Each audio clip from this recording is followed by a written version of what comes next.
కామారెడ్డి జిల్లాలో ముగ్గురి మృతి కేసులో సస్పెన్స్ కొనసాగుతోంది.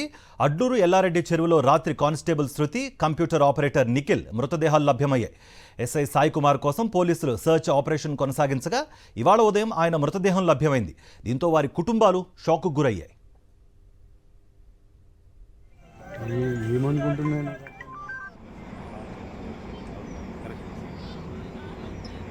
ఎస్ఐ సాయి కుమార్తో పాటు కానిస్టేబుల్ శృతి, నిఖిల్ మృతదేహాలు చెరువులో ఒకే చోట లభ్యమయ్యాయి.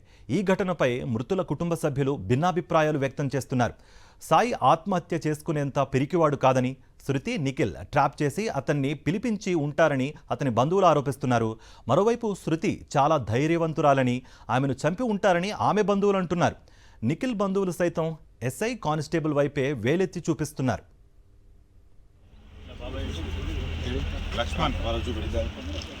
ముగ్గురు కుటుంబ సభ్యుల ఆరోపణల నేపథ్యంలో ఈ కేసు మిస్టరీగా మారింది. అసలు వీరంతా చెరువు వద్దకు ఎందుకు వచ్చారు?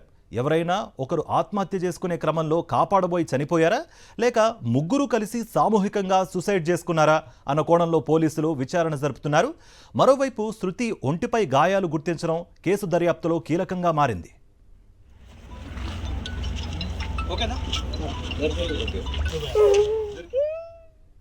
ఇదే అంశానికి సంబంధించి మరింత సమాచారం మా ప్రతినిధి విఘ్నేష్ అందిస్తారు. విఘ్నేష్, అసలు పోలీసులు ఏం చెప్తున్నారు? మీ దగ్గర ఉన్న అప్డేట్స్ ఏంటి? సింధు శర్మ సంఘటన స్థలాన్ని పరిశీలించారు. అక్కడికి వచ్చి ఎస్ఐ సాయి కుమార్ మృతదేహం బయటకు తీసిన క్రమంలో ఆ మృతదేహాన్ని కూడా పోస్ట్ మార్టం కు తరలించేలా ఏర్పాట్లు చేశారు. నిన్న నుంచి కూడా సంఘటన స్థలంలో ఉండి ఎస్ఐ సింధు శర్మ ఏదైతే గాలింపు చర్యలను కూడా పర్యవేక్షించారు. మొత్తానికైతే ఇప్పుడు ఈ సంఘటన మొత్తం కూడా మిస్టరీగా మారిందని చెప్పుకోవచ్చు. సస్పెన్స్ అయితే కొనసాగుతుంది. ఈ సంఘటనకు సంబంధించి ముగ్గురు ఆత్మహత్యకు పాల్పడ్డారా, లేకపోతే ఎవరైనా ఆత్మహత్యకు ఒకరు ప్రయత్నిస్తుంటే మరో కాపాడబోయి అట్లా మిగతా ఇద్దరు కూడా వాళ్ళని కాపాడబోయి ఆ చెరువులో పడి చనిపోయారా అనేది వెళ్ళాల్సింది. ఎస్ఐ సింధు శర్మ సంఘటన స్థలానికి వచ్చి పూర్తి స్థాయిలో విచారణ చేపట్టామని ప్రకటించారు. మొత్తంగా అయితే ఒక సస్పెన్స్ థ్రిల్లర్ను ఇది కల్పిస్తున్న సంఘటన. ఎందుకంటే ఒక ఎస్ఐ స్థాయి అధికారి, మరో కానిస్టేబుల్ ఈ సంఘటన ఉండడం అనేది ఒక చర్చనీయాంశంగా సంచలనంగా మారింది. ఎస్ఐని ట్రాప్ చేసి మా కానిస్టేబుల్ గాని మిగతా ఇంకొక నిఖిల్ అనే వ్యక్తి గాని పిలిపించి ఉంటారని చెప్పి ఎస్ఐ సంబంధించిన కుటుంబ సభ్యులు ఆరోపిస్తున్నారు. ఇట్లా పరస్పరంగా ఎవరికి వాళ్ళు ఆరోపిస్తున్నారు.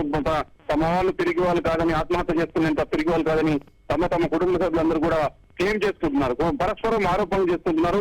ఈ నేపథ్యంలో పోలీస్ శాఖకు ఇదంతా కూడా ఒక సవాల్గా మారిందని చెప్పుకోవచ్చు. ఎందుకంటే ముగ్గురు కూడా చనిపోవడం, ఒకే సంఘటనలో ముగ్గురు కూడా చనిపోవడం వల్ల ఈ సంఘటనకు సంబంధించి ఏం జరిగిందనే విషయం చెప్పే వాళ్ళు లేకపోవడం వల్ల ఇది ఒక సవాల్గా మారింది అని చెప్పుకోవచ్చు. Karthik. Right Vignesh, thank you for the update.